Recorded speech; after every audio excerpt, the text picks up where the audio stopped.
A little over 18 months ago, I made a video entitled "What on Earth is Happening at Hull City?" It was a reasonably extensive video covering some of the worst aspects of the Allam's ownership of the football club that I support, and the overall situation at Hull City at the time. I made the video primarily because, whilst most people knew that Hull City fans were either boycotting, protesting, or, just generally miserable, and that it had something to do with our owners, their knowledge of the ins and outs of what had happened at the club, and quite how bad certain issues were, tended to be a bit more foggy. And understandably so. We all care most about our own clubs, and outside of the trials and tribulations of the big clubs that are basically impossible to ignore, we tend not to follow what's happening elsewhere all that closely. At least until HITC Sevens uploads a 15 to 40 minute video about them, that is.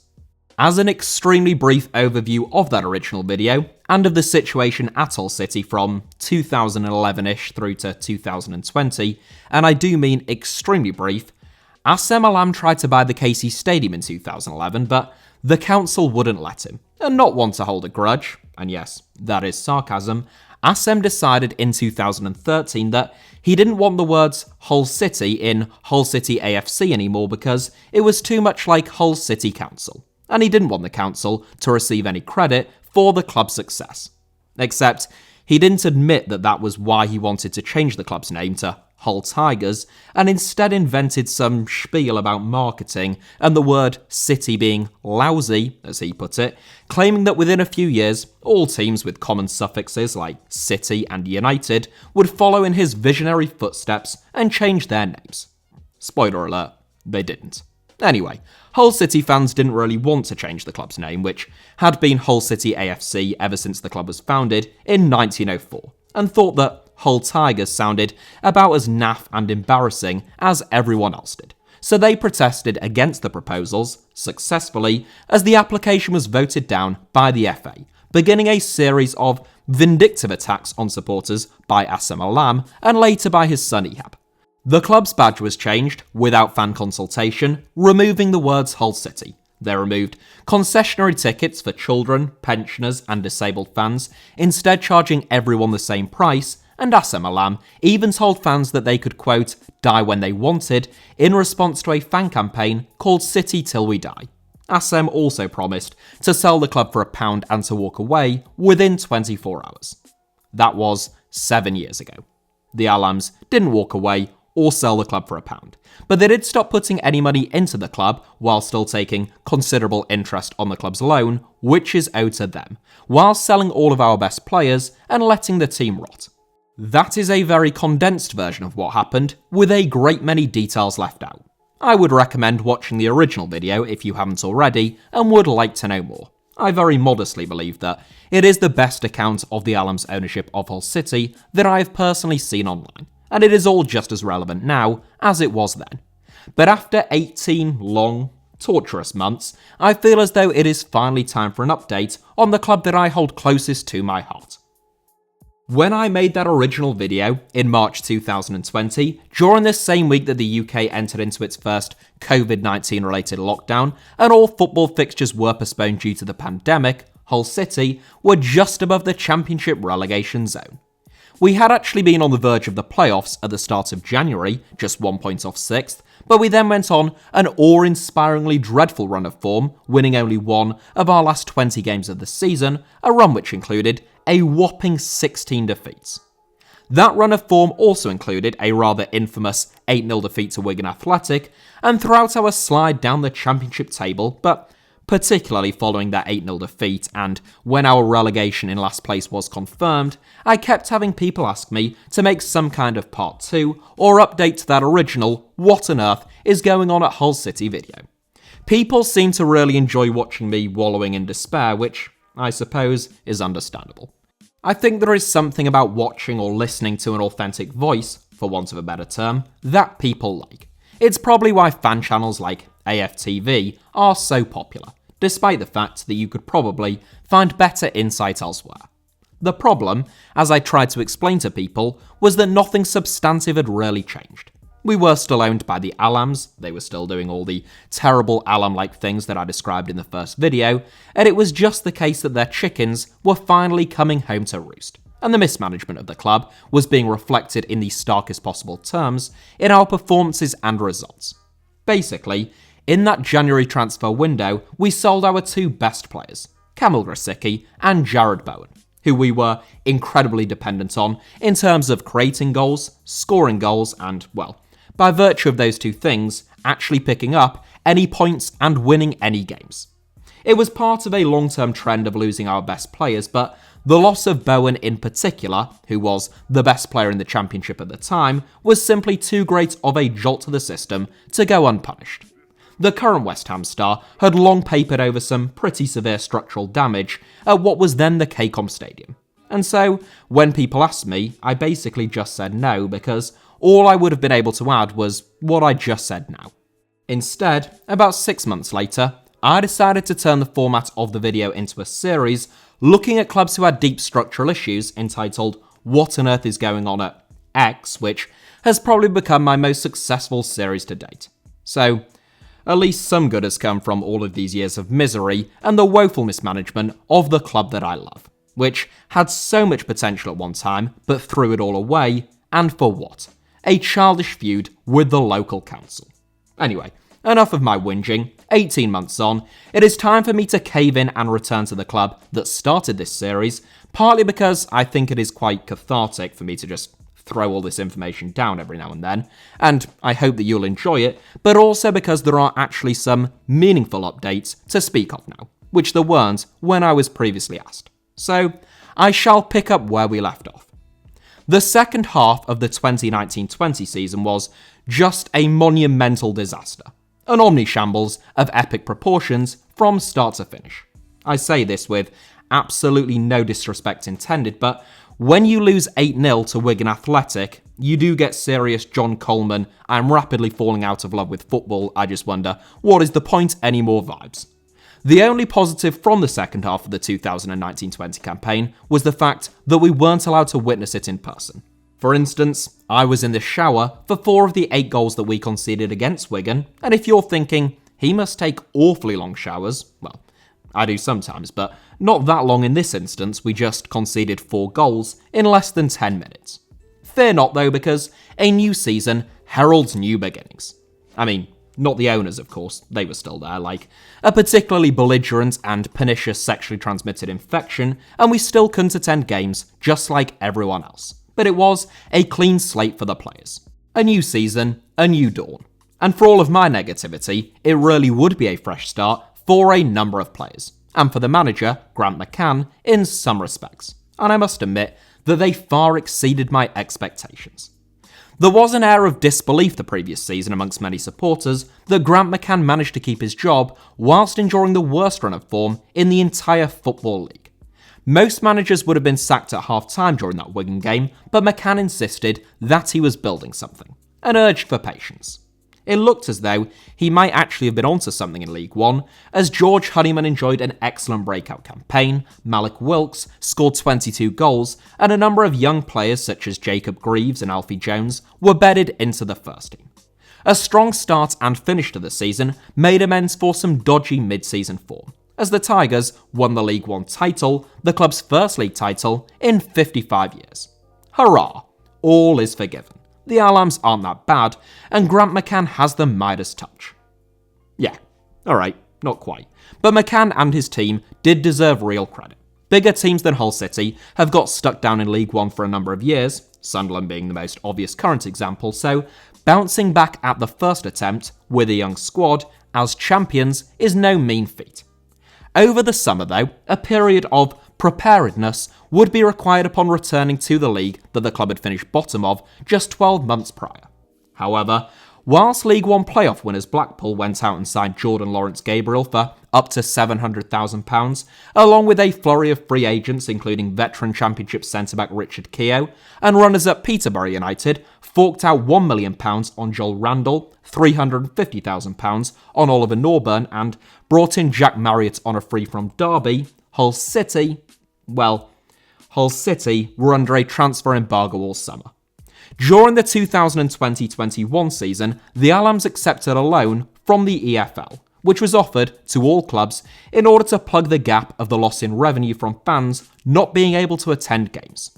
Every team was offered the loan, as I say, some rejected it and some accepted. But many of those who accepted it then repaid it, which is how loans tend to work.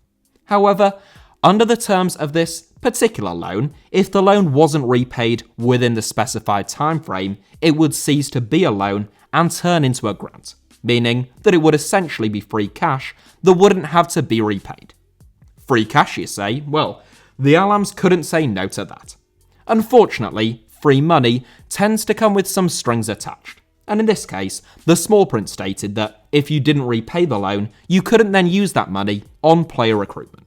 That meant that over the summer, Hull City could only sign players on loan and on free transfers whilst adhering to the EFL's strict wage caps. I suspect that, to the Allams, this seemed like a win-win. On the one hand, free money, and on the other, a mandated excuse not to pay any transfer fees or to fork out on wages.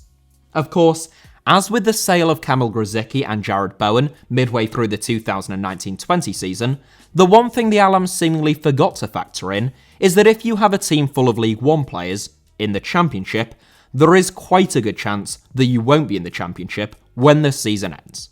In football, there are underachievers and overachievers every single season, but a team's final league position rarely deviates a great deal from where their wage budget ranks in the division. Hull City, I would wager, have one of the lowest wage budgets in the Championship, and it is one of the lowest league positions that they currently occupy.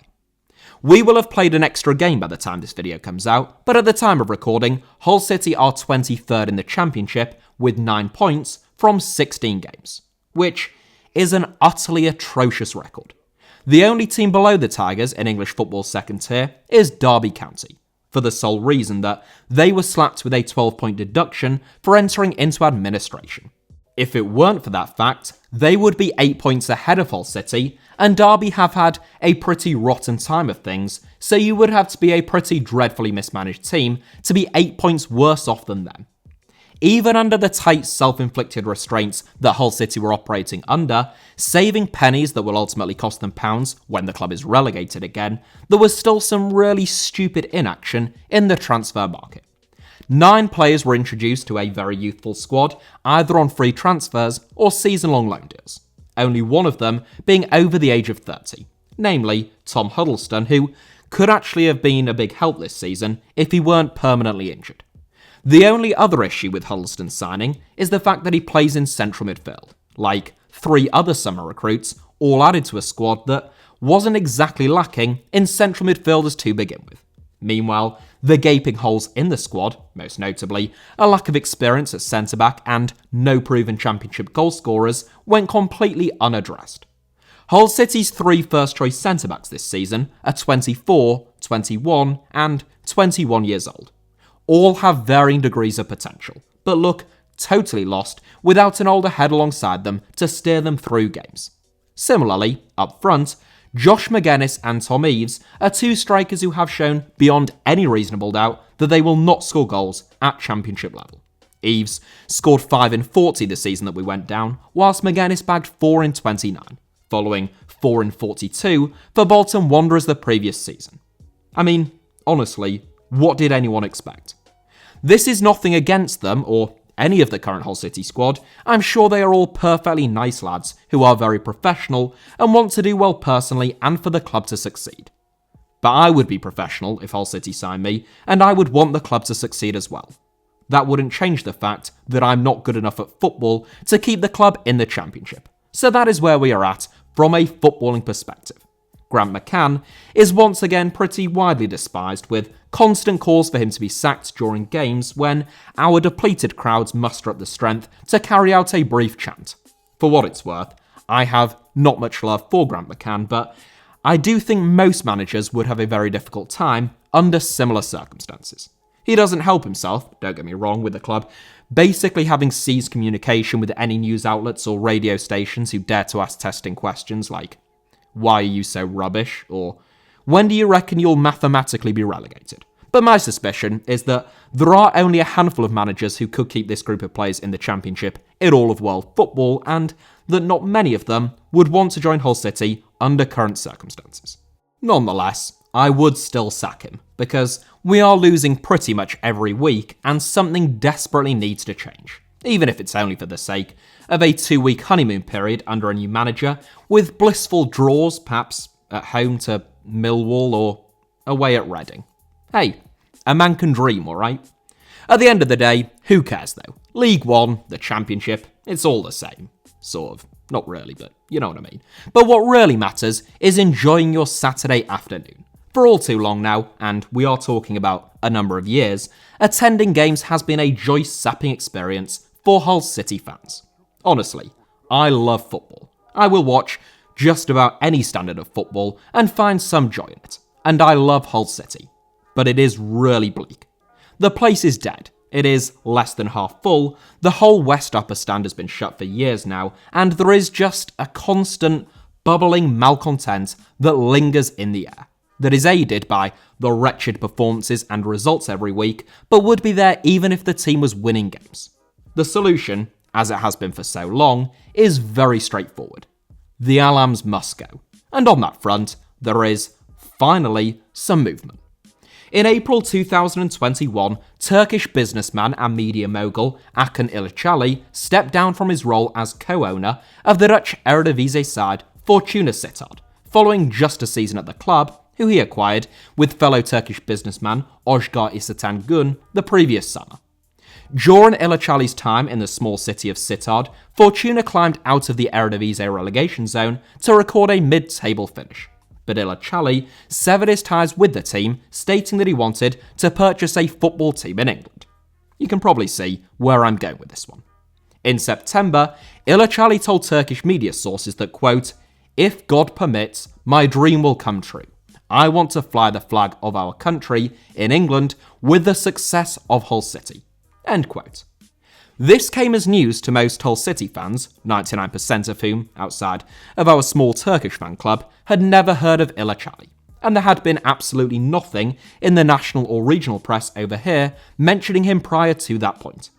There was also talk of him wanting to bring in a full team of Turkish players and coaching staff, but I think there was a fair bit of hyperbole in there, and he wouldn't even be able to do so under league regulations. Initially, it was unclear how serious Ilicali's interest actually was. There have been lots of rumours at Hull City, as you might imagine, when it comes to potential takeover talks, ever since the Allams decided to put the club up for sale in 2014. At times, a couple of deals have appeared to be on the verge of completion, only for reports that the Allams either changed their asking price at the last second, or that there was some kind of hiccup with regards to the fit and proper owners test. Ilicali is a man who made his name and his fortune in the media. He started out as a sports reporter, a job that he did for more than a decade, with a particular passion for football and basketball. He then became a very familiar face within mainstream Turkish television, perhaps most notably by hosting his own travel program, through which he ended up visiting over 100 different countries. Ilicali's shows were among the most popular in Turkey, a fact which is reflected in the 13.3 million followers that he has on Instagram, 5.8 million on Twitter, and more than 2 million on Facebook. Ilicali has made the bulk of his fortune not in front of the camera, but behind it though, through one of Turkey's biggest TV channels, a string of production companies, and the country's largest online streaming service. Ilicali's companies produce franchised versions of popular UK television programmes such as Come Dine With Me, Deal or No Deal, X Country's Got Talent, Survivor, MasterChef, and The Voice, and he owns TV channels or production companies in Turkey, Greece, Romania, Hungary, the Netherlands, Mexico, the United States, and the Dominican Republic. TV8, the TV channel that Ilicali owns, broadcasts a lot of sport, and has previously held the regional broadcasting rights for the Premier League, the NBA, and Formula One. Meanwhile, his streaming service XN, which already has 500,000 subscribers, could well present the largest growth potential of any business in his portfolio.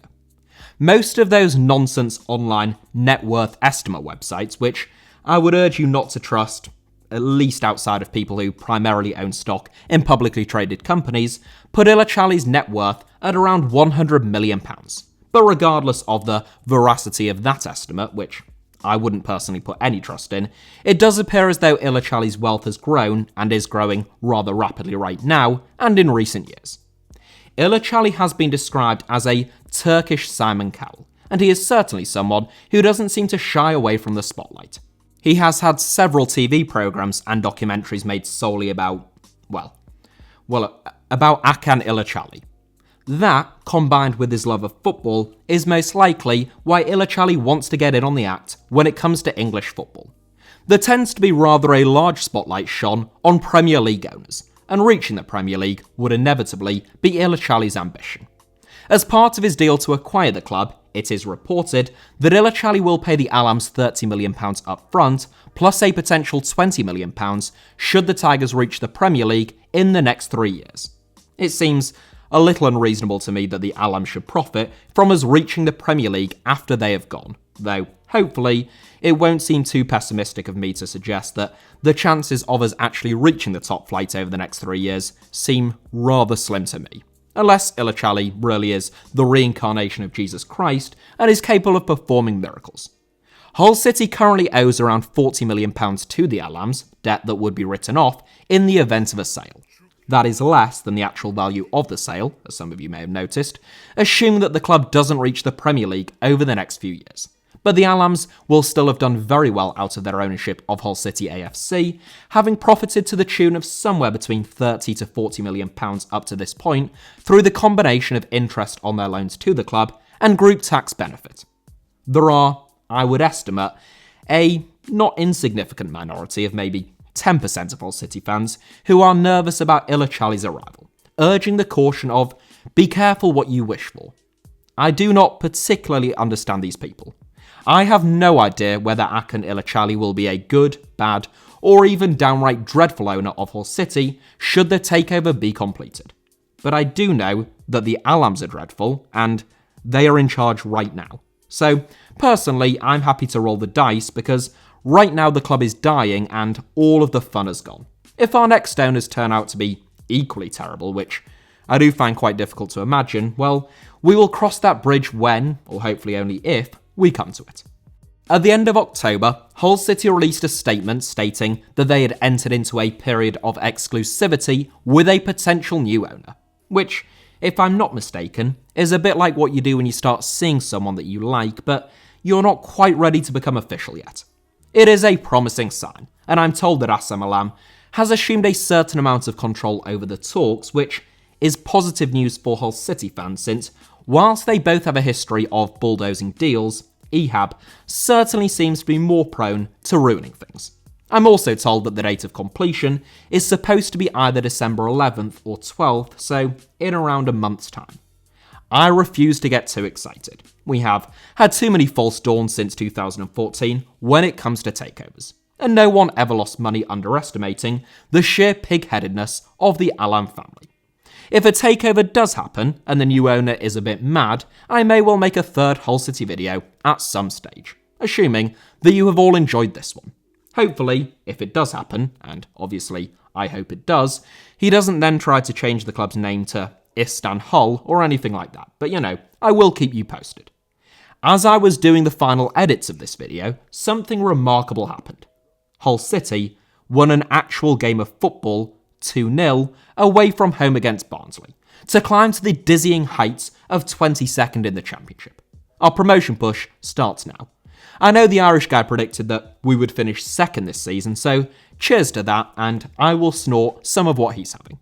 Thank you all very much as ever for watching. Hit the like button if you enjoyed today's video or you just feel sorry for me. Let me know your thoughts down below in the comments, and make sure you're subscribed and have notifications turned on for HITC Sevens. You can also find me on Twitter or on Instagram via the username at HITC Sevens on both, but I would warn you that I don't really post on Instagram very often. Sorry for that. Bit busy with these.